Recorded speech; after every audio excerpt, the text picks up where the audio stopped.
બાળકો આપણે એક બહુ જ અગત્યનો ટોપિક હવે શીખીશું.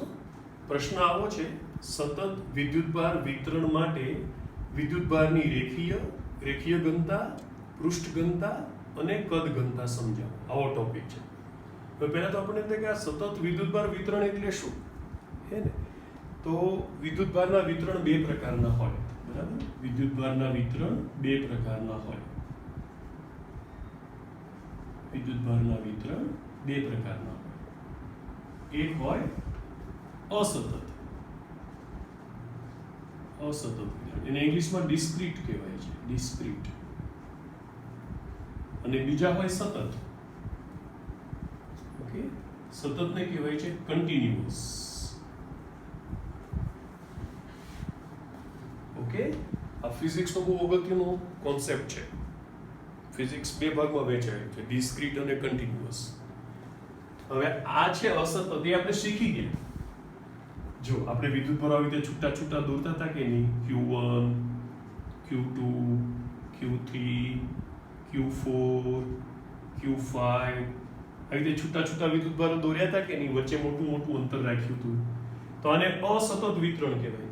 કારણ કે એક વિદ્યુતભાર આવે છે, પછી જગ્યા આવે છે, પછી બીજું વચ્ચે ગેપ પડે છે, એટલે એને અસતત વિતરણ કહેવાય. કેવું વિતરણ કહેવાય? અસતત. તો આપણને ખબર છે કે આમાં આપણે કુલ વિદ્યુતભાર ગણવો હોય તો બૈજિક સરવાળો કરવો પડે, એટલે ચિહ્નો સાથે સરવાળો કરવો પડે,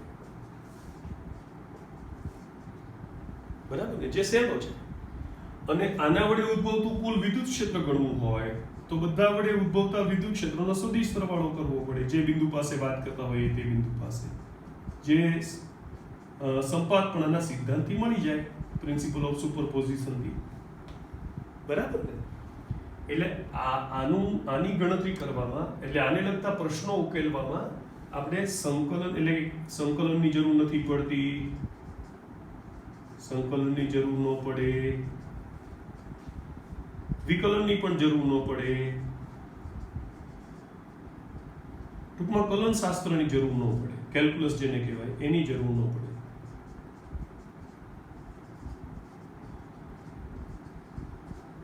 ઓકે, તો અસતત વિતરણ છે એનો અભ્યાસ સહેલો હતો, જે આપણે આગળ કરી ચૂક્યા.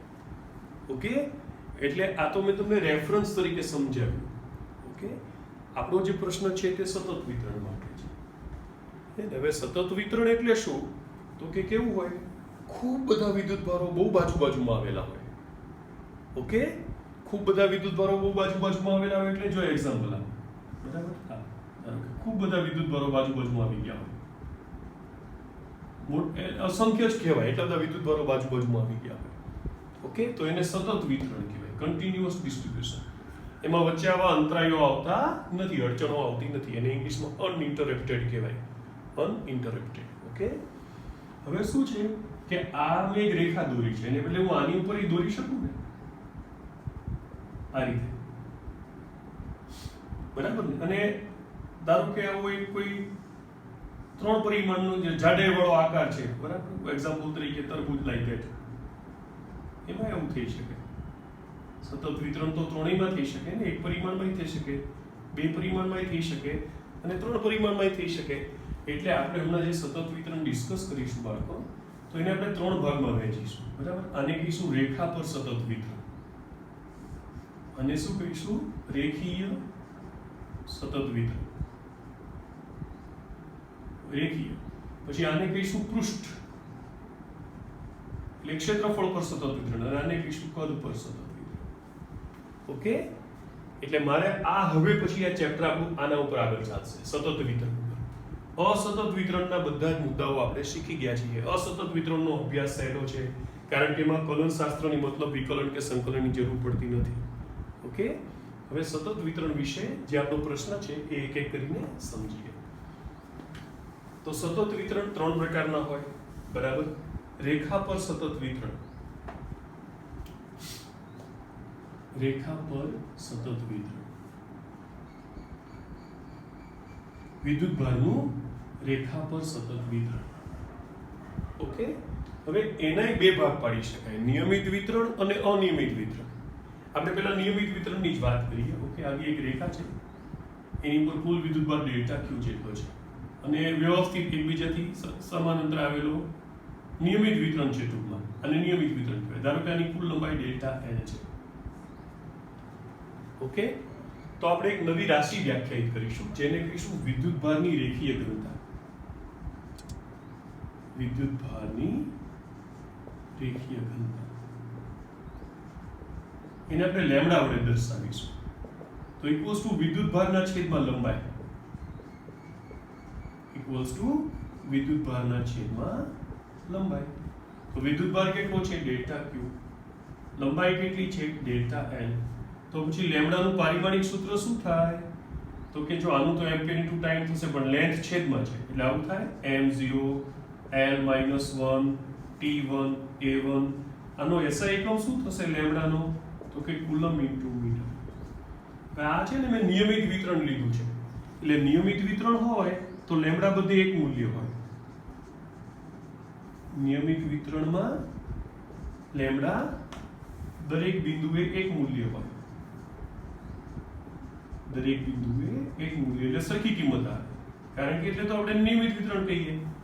પણ હવે જો બાળકો હું વિતરણ આવું કરી નાખું તો, આજે દોર્યું છે ને એ વિતરણ છે આવું કરી નાખું તો ડેલ્ટા એલ લંબાઈ જ લઉં છું, બરાબર. વિદ્યુતભાર ધારો કે આવો છે, અહીંયા બધો બહુ છે, પછી નથી, પછી પાછો બહુ છે, પછી પાછો નથી, પછી પાછો છે, તો આને અનિયમિત વિતરણ કહેવાય. શું કહેવાય? અનિયમિત વિતરણ. તો એમાં એક સામની ગણતરી ન થઈ શકે, આની અલગથી કરવી પડે, આની અલગથી કરવી પડે, આની અલગથી કરવી પડે, આની અલગથી કરવી પડે. એટલે અનિયમિત વિતરણ હોય, અનિયમિત વિતરણ હોય તો એમાં લેમ્ડા સ્થાન પર આધાર રાખે.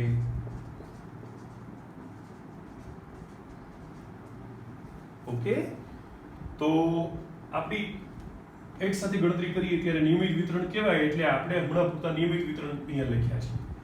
અનિયમિત વિતરણ હોય તો આપણે આવું લખવું પડે, lambda equals to dq by dl લખવું પડે. શું લખવું પડે? આને dq કહેવું પડે, આની લંબાઈને dl કહેવી પડે, પછી આને dq કહેવું પડે, એની લંબાઈને dl કહેવી પડે. એટલે અલગ અલગ ગણવું પડે અને પછી સંકલન પણ કરવું પડે, જે આપણે આગળ ઉપર ડિસ્કસ કરીશું કોઈ ટોપિકમાં. ઓકે, તો આ આપણે વાત કરી રેખા પર સતત વિતરણની. એમાં એક રાશિ છે વિદ્યુતભારની રેખીય ઘનતા, લેમ્ડા ઇક્વલ્સ ટુ વિદ્યુતભારના છેદમાં લંબાઈ, બરાબર ને. એની વ્યાખ્યા બોલવી હોય તો એકમ લંબાઈમાં રહેલો વિદ્યુતભાર. શું બોલાય? એકમ લંબાઈમાં રહેલો વિદ્યુતભાર ઇક્વલ્સ ટુ ડેલ્ટા કે ઓપન ડેલ્ટા એલ. પારિમાણિક સૂત્ર m0 l-1 t1 a1. SI એકમ કુલમ પર મીટર. ઓકે, નિયમિત વિતરણ હોય તો લેમ્ડા બધે એક સરખું હોય, અનિયમિત વિતરણ હોય તો લેમ્ડા છે તે સ્થળ પ્રમાણે બદલાય. ઓકે, હવે આપણે શું કરીએ? ક્ષેત્રફળ પર સતત વિતરણ કરીએ. એને પૃષ્ઠ પર સતત વિતરણ કહેવાય. શું કહેવાય? પૃષ્ઠ પર સતત વિતરણ.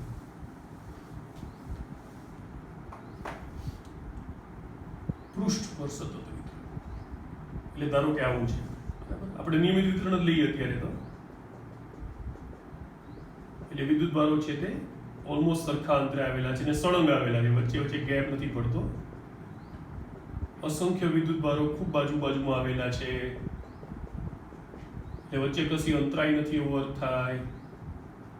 ઇંગ્લિશમાં કહેવાય અનઇન્ટરપ્ટેડ છે, અને ઇન્ફાઇનાઇટ નંબર્સ છે એવું પણ લઈ શકાય, બરાબર. કોઈ ભાગ ઉપર અસંખ્ય વિદ્યુતભારો વ્યવસ્થિત રીતે આવેલા છે. ઓકે, તો હવે ધારો કે આનું ક્ષેત્રફળ ડેલ્ટા એસ છે. આ જે લખ્યું આ દોર્યું છે એનું ક્ષેત્રફળ ધારો કે ડેલ્ટા એસ છે. આની પાસે કુલ ડેલ્ટા ક્યુ જેટલો વિદ્યુતભાર છે. તો આમાં આપણે એક નવી રાશિ વ્યાખ્યાયિત કરીશું, એટલે કહીશું વિદ્યુતભારની પૃષ્ઠ ઘનતા. આ જે બીજો પ્રશ્ન છે ને, વિદ્યુતભારની પૃષ્ઠ ઘનતા, એ શીખીએ છીએ. પૃષ્ઠ ઘનતા તો એને સિગ્મા વડે દર્શાવીશું. ઇક્વલ્સ ટુ વિદ્યુતભારના છેદમાં ક્ષેત્રફળ. વિદ્યુતભારના છેદમાં ક્ષેત્રફળ. Therefore sigma equals to delta q upon delta s. તો પછી સિગ્મા નું પારિમાણિક સૂત્ર શું થાય બાળકો? m0 l-2 t1 a1. SI એકમ શું થશે? Coulomb upon metre square. Okay, lambda નો SI એકમ શું હતો? Coulomb upon metre. કમ્પેરિઝન કરતા જજો એટલે ખ્યાલ આવશે. ઓકે, આનો આવી ગયો કુલમ અપન મીટર સ્ક્વેર. આમાં પછી બે વસ્તુ છે. મેં કેવું વિતરણ લીધું છે? નિયમિત. તો સિગ્મા બધે એક મૂલ્ય. પણ જો આવું અનિયમિત વિતરણ લઉં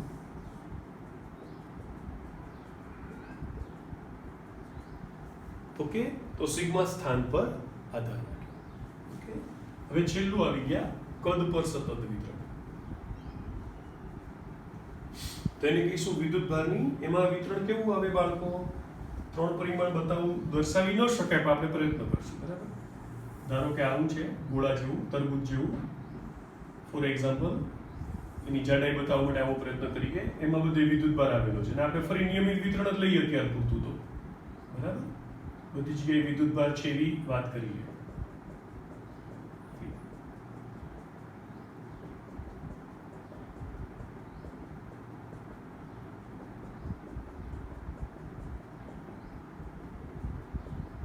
ઓકે, આ રીતે બધે સુધી છે, છેલ્લે સુધી.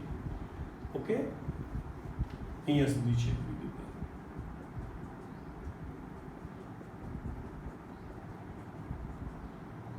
આખો ગોળો વિદ્યુત ભારથી ભરેલો જ છે.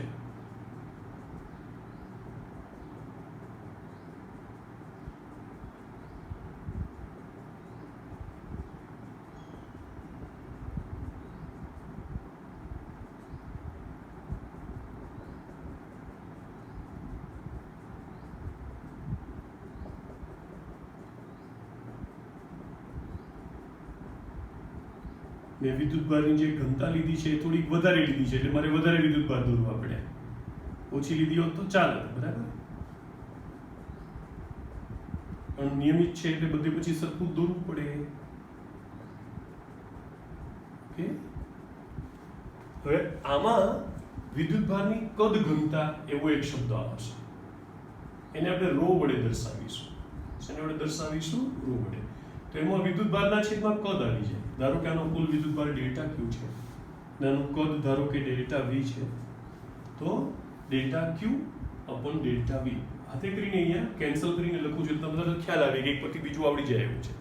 હે ને? જો જ્યારે લેમ્ડાની વાત કરી હતી ત્યારે delta Q upon delta L લીધા હતા.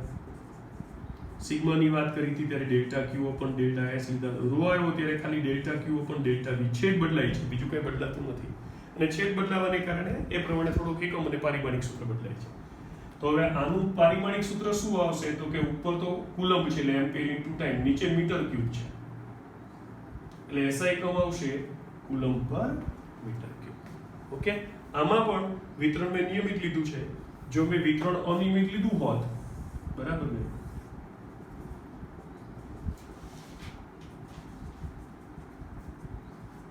આવું આડું વિતરણ લીધું હોત તો આમાં પણ રો છે તે સ્થાન પર આધાર રાખે. ઓકે, નેક્સ્ટ ટાઈમ આપણે આવા સતત વિતરણ માટે વિદ્યુત ક્ષેત્ર કેવી રીતે ગણાય એ શીખીશું. Okay, by.